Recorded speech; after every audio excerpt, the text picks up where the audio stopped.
Welcome to 5 after midnight, where darkness is upon us, and so are those that lurk within its shadows.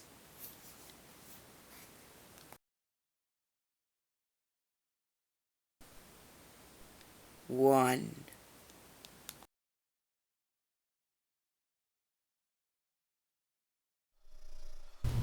I'm a small girl in her 20s, and about 2 years ago, my car was stolen from a parking lot at work. But that's not the creepy part. The creepy part is this. I usually leave work about 6:45 or 7 p.m. or so. This one day, I decide to stay late. I stayed until about 8:30 p.m. I walk outside, and my car is gone. Later, the security cameras show that the man who stole my car was sitting in the car next to mine from about 8 o'clock to 8:25 p.m. At 8:25, he gets out and breaks into my car and steals it. I walk out not 5 minutes later. If I'd walked out any sooner, I'd have gotten into my car not knowing that a potentially dangerous person was sitting in the car next to me. This was a pretty isolated corner of my company's campus, despite the security cameras. It freaks me out every time I think about it.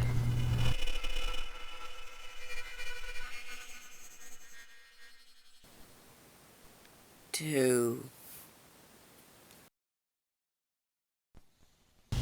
So many years ago, I worked the night shift at a 7-Eleven in a neighborhood right next to a bad neighborhood. Until about 2 in the morning, we had a security guard, but he didn't even carry a gun. From 2 until 5 a.m., you were on your own. After I was hired, I found this particular 7-Eleven had been robbed a few times, and when my family members found out that I was working there, they tried to convince me to quit. Well, as I worked nights, I slept during the day, and one evening I woke up from this very intense dream where I was shot, and it was so intense I woke up sweating with this feeling that I was punched in the chest. I decided to quit that day. Well, about a week later, I go to collect my paycheck, and there's a new guy working the late shift. He seemed all right. I spoke to him for a moment, and I left. I found out that the next shift he was shot in the chest while working and died in the hospital.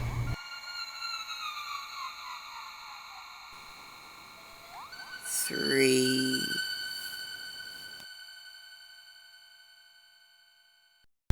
I live in New York City, and I work the graveyard shift. I get out about 4 to 5 a.m. every night.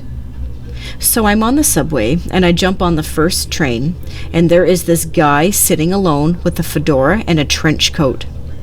We're the only two in the car.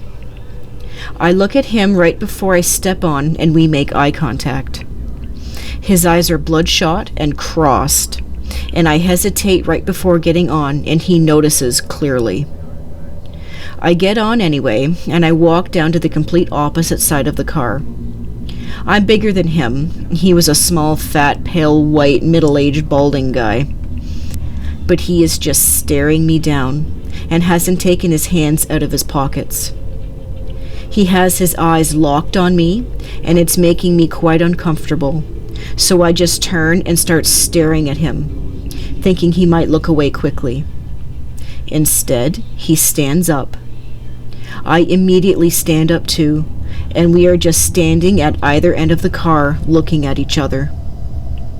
As we're pulling up to the next stop, I walk up to the door like I'm getting off. The car stops and the doors open, and there's still no one in sight. And I jump off the train. He jumps off too. I wait for the ding the doors make before closing, and I jump back in right as they close. He doesn't make it. As the train starts to pull out, this guy just stares me down through the glass. I waved goodbye and was never more relieved.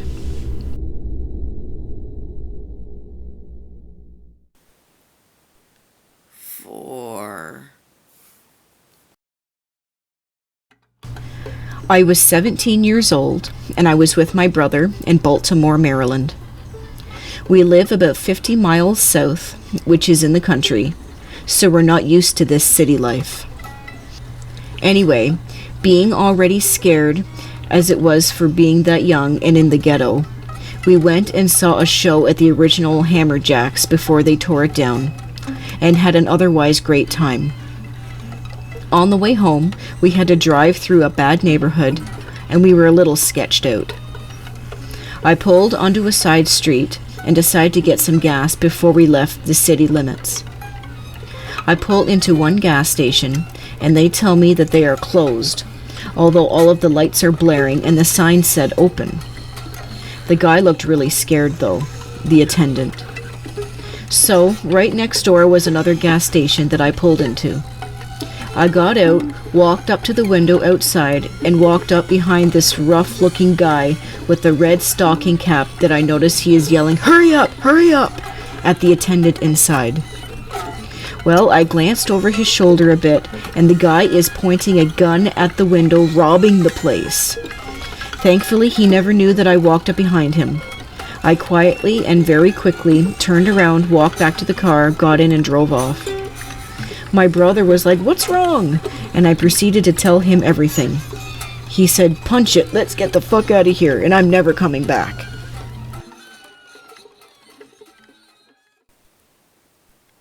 Five.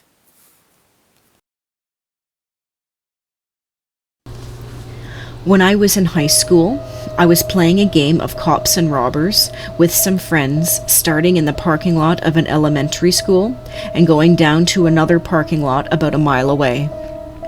It was about 11 p.m., and we all had regrouped in the parking lot of the school for another round when we noticed a car sketchily drive by us a few times. Soon, the car turned into the lot. We thought it might just be a plainclothes police officer, so we just stood there, hoping that they would just ask us to leave. Two men exited the car, one with a glove on concealing something in his jacket, and the other holding a baseball bat. They asked us if we could loan them some gas money, and then one of them pulled out a gun on us.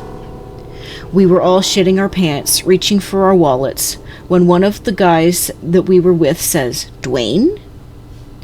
One of the would-be robbers recognizes him as his co-worker at Starbucks and says, "Oh man, we were gonna rob you guys. Can you lend us $5 for gas?"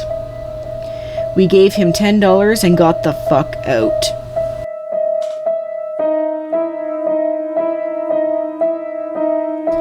Thank you so much for watching and supporting the show. If you have a story to share, send us an email, like us on Facebook, share, like, and subscribe.